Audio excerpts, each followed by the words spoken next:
Okay, here's one misconception people have about my faith. I was raised to believe that the Bible is the Word of God, that it's actually true, that it's historically accurate. And if you actually read the Bible cover to cover, you will find that there are some glaring historical inaccuracies. Now, we were taught that the Bible is perfect, that it has no errors. So when we come across those historical inaccuracies, I think most Christians kind of just ignore them or they rationalize them away.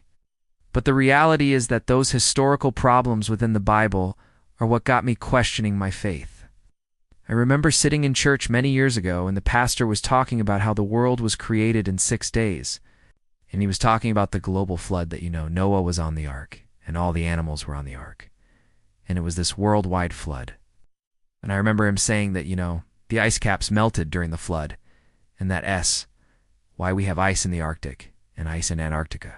I remember just thinking that can't be right. Like, I've studied the history of the Earth, of all this evidence for continental drift.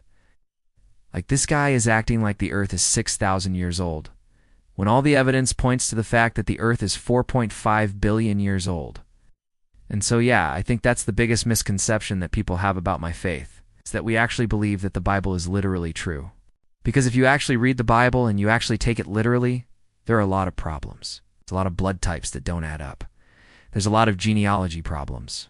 There's a lot of just historical problems with the Bible, and I think a lot of Christians, they just kind of ignore that or they rationalize it away. But for me, those were the things that caused me to really question my faith, because I couldn't reconcile those things with what I knew to be true based on my studies.